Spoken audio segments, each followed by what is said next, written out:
Class 9, 10, 11, 12 और हाँ 7, 8 के स्टूडेंट्स भी देख सकते हो, चाहे वो आईसीएसई के हो, सीबीएसई के हो या फिर कोई भी अदर बोर्ड के क्यों ना हो। ये वीडियो सबके लिए हेल्पफुल है। दिल्ली एयरपोर्ट होगा बट इन दिल्ली होगा, इन नहीं होगा, इनटू होगा। क्यों होगा? I am throwing the garbage into the dustbin, क्योंकि वो जो गार्बेज है वो मोशन में है। Monkey has many friends besides elephant। तो hey guys, welcome back to our channel Edonomics classes. मैं हूं अंकिका, आप सबके मेंटोर, और आज हम डिस्कस करने वाले हैं हमारे लैंग्वेज पोर्शन की सबसे इंपॉर्टेंट टॉपिक जो कि है प्रीपोजिशन। अब ये वीडियो क्लास 9, 10, 11, 12 और हाँ 7, 8 के स्टूडेंट्स भी देख सकते हो, चाहे वो आईसीएसई के हो, सीबीएसई के हो या फिर कोई भी अदर बोर्ड के क्यों ना हो। ये वीडियो सबके लिए हेल्पफुल है। क्लियर? अब स्टार्ट करते हैं पहले कि प्रीपोजिशन होता क्या है। प्रीपोजिशन क्या होता है? देखो, प्रीपोजिशन ना हमारे रिलेशनशिप शो करता है। किसमें? नाउन या प्रोनाउन में रिलेशनशिप शो करता है। क्लियर? अगर मान लो रिलेशनशिप क्या चीज इंक्लूड करेगा? हु, कौन, कब, कैसे, कहां और कितना। ओके, वेयर, व्हेन, हु और व्हाट। तो ये रिलेशनशिप शो करता है। कौन शो करता है? ये प्रीपोजिशन किसी भी सेंटेंस में। क्लियर? देखो, अब प्रीपोजिशन कितने तरीके का होता है?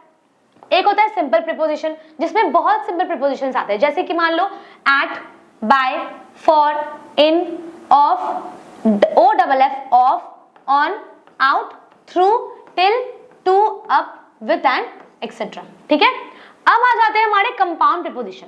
इसका मतलब क्या होता है? देखो, जब किसी वर्ड में कोई प्रीफिक्स ऐड होता है, जैसे मान लो अबाउट, ठीक है, अमिड्स, ठीक है, with in, outside, inside, beside, below, beneath. तो देखो एक शब्द में ना एक कोई प्रीफिक्स ऐड हुआ है।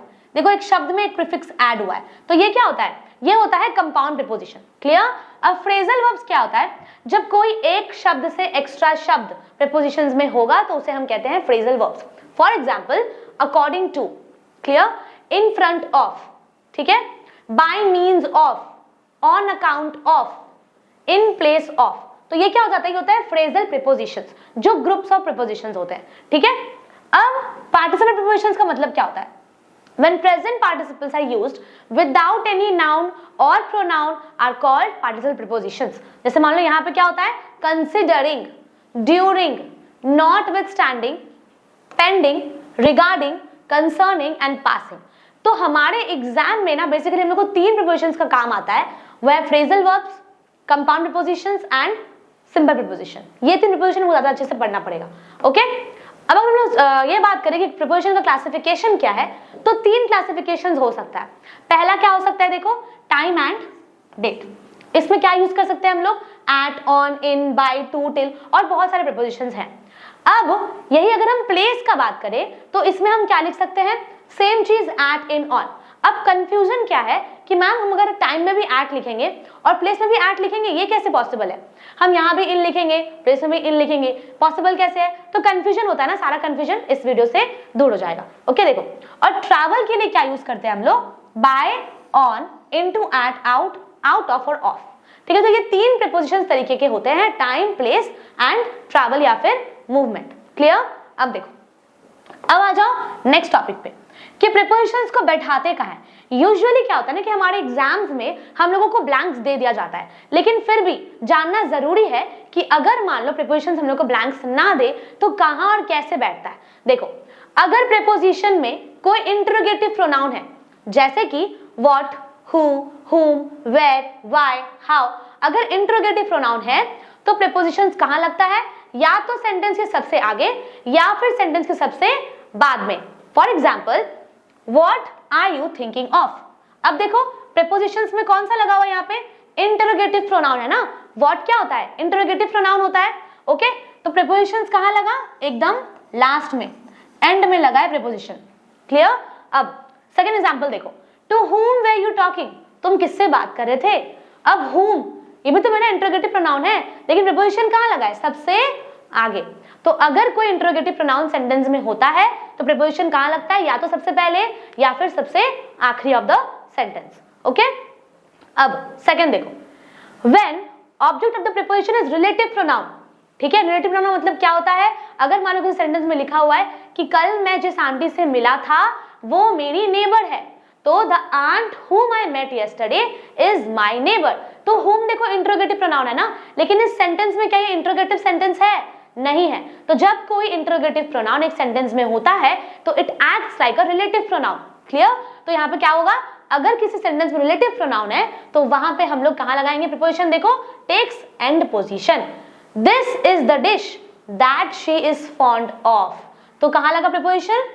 सेंटेंस के आखिरी में। तो अगर रिलेटिव प्रोनाउन सेंटेंस में रहेगा तो प्रीपोजिशन कहां लगेगा? एकदम लास्ट में। क्लियर? अब next, when object of the preposition is infinitive. अगर ऑब्जेक्ट प्रीपोजिशन में इंफिनिटिव है, to dance, to sing, to run, ठीक है, तो वहां प्रीपोजिशन कहां लगाते हैं? ठीक इंफिनिटिव के बाद। देखो यहाँ पे sentence, it is a beautiful house to live. To live is an infinitive, तो यहाँ पे कहां लगेगा preposition? After the infinitive, to live in. Clear? ठीक है। अब देखो, in some sentences with relative pronoun is hidden. अगर रिलेटिव प्रोनाउन हिडन है तो भी प्रीपोजिशन कहां लगेगा? लास्ट में ही लगाएंगे। Okay, takes end position of. Clear? अभी in some miscellaneous sentences preposition is attached with the verb. अगर मान लो हम लोग को नहीं पता है सेंटेंस में कोई इंट्रोगेटिव प्रोनाउन नहीं है, कोई रिलेटिव प्रोनाउन नहीं है, तो वहां पे कहां लगाएंगे हम लोग प्रीपोजिशन? सेंटेंस में कहीं पे भी। Okay, I hate being laughed eight. Clear? अभी देखो प्रीपोजिशन का यूज क्या होता है। अब प्रीपोजिशंस भरने के लिए दो चीज को याद रखो, एक होता है पॉइंट ऑफ टाइम और एक होता है पीरियड ऑफ टाइम। तो now what is point of time? जब कोई एक पर्टिकुलर टाइम हम लोग को पता होगा तो वो होगा हमारा पॉइंट ऑफ टाइम। जैसे कि एट 8 o'clock, 10 बजे, 11 बजे। तो ये क्या एक पर्टिकुलर टाइम है ना, तो यहाँ पे हम लोग क्या लगाएंगे? हमारा क्या है? पॉइंट ऑफ टाइम है। क्लियर? और पीरियड ऑफ टाइम क्या होता है? जैसे देखो यहाँ पे 8 years, 8 months, ठीक है, तो एक ड्यूरेशन है, एक कंटिन्यूएशन है, तो वो क्या होता है? Period of time. क्लियर? अभी अब विथ रेफरेंस टू टाइम क्या क्या प्रीपोजिशन होता है? At, in and on. अगर हम बात करें एट का, तो एट यूज होता है फॉर पॉइंट ऑफ टाइम, जैसे कि at 8 o'clock, at 10 o'clock, at 6 PM, at 8 PM। तो अगर कहीं पे आपको पर्टिकुलर टाइम मेंशन किया हुआ है तो वहां पे आप क्या लगा दोगे? एट। ठीक है, कंफ्यूज बिल्कुल नहीं होना है। अगर कोई पॉइंट ऑफ टाइम है, मतलब कि अगर कोई पर्टिकुलर टाइम है तो क्या लगा दोगे? At. Clear? Next, in used for period of time in which something happens. मतलब कि एक पीरियड ऑफ टाइम जिसमें कुछ हो रहा था। इन 8 years, इन 8 months, इन 8 days। तो जो कंटिन्यूएशन ऑफ पीरियड है वहां हम लोग क्या लगाते हैं? इन। क्लियर? अभी on use with particular dates and days. अगर मैं बात करूं संडे, तो क्या लगाएंगे यहां हम लोग? एट संडे नहीं, इन संडे नहीं। अगर कोई स्पेसिफिक डे है तो वहां क्या लगा देते हैं? On Sunday. अगर मैं बात करूं 15th of June, तो वहां क्या करेंगे? एट 15 June नहीं, इन 15 June बिल्कुल भी नहीं। क्या लगाएंगे? ऑन। तो अगर कोई पर्टिकुलर डेट या डेज होता है तो वहां हम सिर्फ और सिर्फ ऑन लगाते हैं। क्लियर? आई होप सारा कंफ्यूजन दूर हो रहा होगा। अभी देखो, इन, विद इन, बिफोर और आफ्टर कब लगाते हैं? इन कब लगाएंगे? Also denotes the end of a period. मतलब कि वही सेम चीज, इन 8 years, इन 8 months। क्लियर? अभी with in denotes any time before the expiry of a period. अगर मान लो हम बोलेंगे I will complete my work with in 8 days, मतलब कि पहले अगर पीरियड ऑफ टाइम खत्म होने वाला है, उसके एक्सपायरी के पहले ही मेरा काम खत्म हो जाएगा, तो वहां हम क्या लगाएंगे? With in. ठीक है? Before is used when we refer to a point of time. जब हम कोई पॉइंट ऑफ टाइम को ये रेफर करते हैं तो हम क्या लगाते हैं? Before. I will complete my work before 8 PM। ठीक है? अभी after denotes the end of period of time, मतलब कि आफ्टर 8 years, आफ्टर 8 months, तो पीरियड ऑफ टाइम पे हम आफ्टर लगाते हैं। ठीक है? क्लियर? अभी देखो नेक्स्ट, बाय एंड टिल बहुत इंपॉर्टेंट है, एग्जाम में क्वेश्चन आता ही है। अब बाय डिनोट करता है नॉट लेटर देन, मतलब कि she will come home by 8 o'clock, मतलब कि इससे पहले ही वो घर आ जाएगी। तो उससे लेट वो नहीं करेगी, लेकिन हाँ इस लिमिट के पहले ही वो घर आ जाएगी। तो बाय कहाँ लगाते हैं? जब हम लोग को लगता है सेंटेंस में कि नॉट लेटर देन है, मतलब किसी चीज के पहले उसको खत्म करना है, तो लगाएंगे हम बाय। और टिल मतलब क्या होता है? To a certain period. Till means up to certain period. I will come home till 8 o'clock, हम 8 बजे तक आएंगे। तो हम यहाँ पे पर्टिकुलरली मेंशन नहीं करें कि हाँ 8 बजे के पहले आ जाएंगे, हम क्या बोल रहे हैं? हम 8 बजे तक आएंगे, तो वो क्या होगा? टिल। ठीक है? अभी सिंस फॉर, देखो सिंस यूज होता है for a point of time, she has been studying in Kolkata since 8 years, okay sorry since 8 o'clock, ठीक है। For is used to define a period of time, she has been studying in Kolkata for 8 years। तो since कब लगाएंगे, एक particular time के लिए, और for लगाएंगे पीरियड ऑफ टाइम के लिए, क्लियर। अभी स्पेस का अगर रेफरेंस दे तो एट यूज होता है for the names of places, जैसे मान लो अगर हम बोले at Delhi airport, at bus station, at railway station, तो जब कोई पर्टिकुलर प्लेस है तो वहां लगाएंगे एट। बट अगर मान लो मैं बोलूं कि बिग सिटीज है, जैसे कि dash Kolkata, dash Delhi, dash London, तो वहां क्या लगाते हैं, देखो कोई बिग सिटीज या स्टेट्स के लिए हम क्या लगाते हैं, इन। तो in is used for big cities, states और countries, but at is used for a particular place, मतलब कि एट दिल्ली एयरपोर्ट होगा बट इन दिल्ली होगा, क्लियर।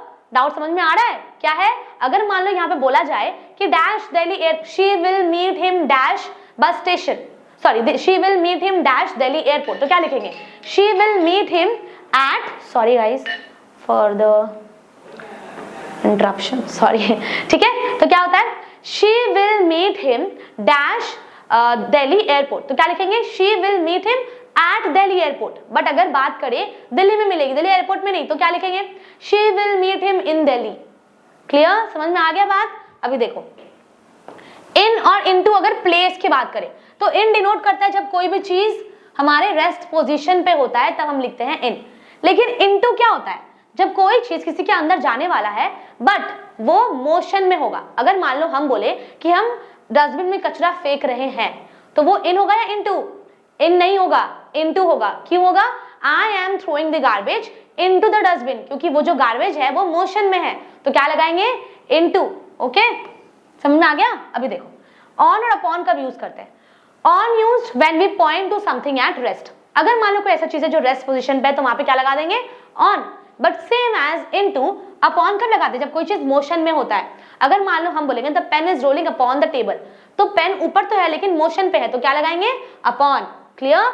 अभी बिहाइंड, किसी चीज के पीछे, signalling something at the back, between और अमॉन्ग। अगर हम बात करें कि you are standing beside your friend, तो मैं बगल में खड़ी हूं, ये पता चल रहा है ना, लेकिन बिसाइड्स ऑफ का मतलब क्या होता है, इन एडिशन टू, ओके मतलब क्या है, देखो यहाँ पे कि अगर हम बोले कि I have many friends besides, कोई एक फ्रेंड का नाम ले लो, बिसाइड्स XYZ, तो मेरे पास सिर्फ वही एक फ्रेंड नहीं है, और भी दोस्त है, तो उसके साथ उसके अलावा मेरा और भी दोस्त है, सिर्फ वही मेरा दोस्त नहीं है। जैसे यहाँ पे देख लो, इमेज पे देखो, यहाँ देखो monkey is standing beside elephant, तो ये बिसाइड होगा। बट अगर यहाँ पे देखेंगे हम तो क्या लिखेंगे, the monkey has many friends besides elephant, तो एलिफेंट के अलावा भी उसके पास और भी बहुत सारे दोस्त हैं। तो बिसाइड मतलब क्या होता है, बगल में, लेकिन बिसाइड्स ऑफ मतलब क्या होता है, किसी के एडिशन में, मतलब कि उसके पास सिर्फ वही नहीं है और भी चीज है, क्लियर। अभी देखो अबव का मतलब क्या होता है, कोई हायर पोजीशन, ये तो हम लोग को पता है, बहुत बचपन से सीखते आ रहे हैं। बिलो का मतलब क्या होता है, कोई लोअर पोजीशन, क्लियर। अक्रॉस का मतलब क्या होता है, कोई एक साइड से दूसरे तरफ, ठीक है। She is running across the table, एक से दूसरे जगह पे जाना, क्लियर। टुवर्ड्स मतलब क्या होता है, इन द डायरेक्शन ऑफ, मतलब कि अगर हम बोले I am moving towards you guys, ठीक है, तो हम तुम्हारी तरफ मूव कर रहे हैं इन द डायरेक्शन ऑफ, तो वहां पे क्या लिखेंगे, टुवर्ड्स। लेकिन अगर मान लो यही हम बोले थ्रू, थ्रू का मतलब क्या होता है, किसी के पैसेज से निकलना, जैसे यहाँ पे देखो the cat is passing through the box, clear. अभी देखो अराउंड का मतलब क्या होता है, सराउंडिंग पोजीशन, ठीक है। ओवर और अंडर का मतलब क्या होता है, ओवर मतलब क्या होता है, पोजीशन एग्जैक्टली समथिंग और समबडी, मतलब किसी चीज के ऊपर से कूद के जाना। बट अंडर मतलब क्या होता है, अंडर समबडी और समथिंग, किसी के बिलो रहना, ओके। अगेंस्ट मतलब क्या होता है, किसी के सहारे खड़े रहना। अगर हम बोले he was standing against the wall, opposition है तो अगेंस्ट होगा, लेकिन अगर हम ये बोलेंगे कि they were against each other, तो यहाँ भी ऑपोजिशन है ना, तो वहां पे भी हम अगेंस्ट लिख सकते हैं। सिर्फ दीवार पे अटक के खड़े रहना है, वही सिर्फ अगेंस्ट नहीं होता, क्लियर। अभी अलोंग का मतलब क्या होता है, along through any part of the length of और from one end to the another, मतलब कि एक जगह से दूसरी जगह जाना। I was moving along the boxes, ठीक है। तो ये था प्रीपोजिशन, ओके। देखो लैंग्वेज क्या होता है ना गाइस, खत्म कभी नहीं होता, रूल्स खत्म नहीं होता, इसके टॉपिक्स खत्म नहीं होते, ठीक है, इसकी एक्सरसाइज खत्म नहीं होती, टॉपिक्स खत्म नहीं होते, लर्निंग पार्ट खत्म नहीं होता। तो आज के लिए इतना काफी है। अगर आप लोग को इस वीडियो को और भी डिस्क्रिप्टिव वे में चाहिए तो कमेंट करके बताओ, मैं इसको और लॉन्ग और ब्रीफली समझा दूंगी। Okay, till then take care and thank you for watching.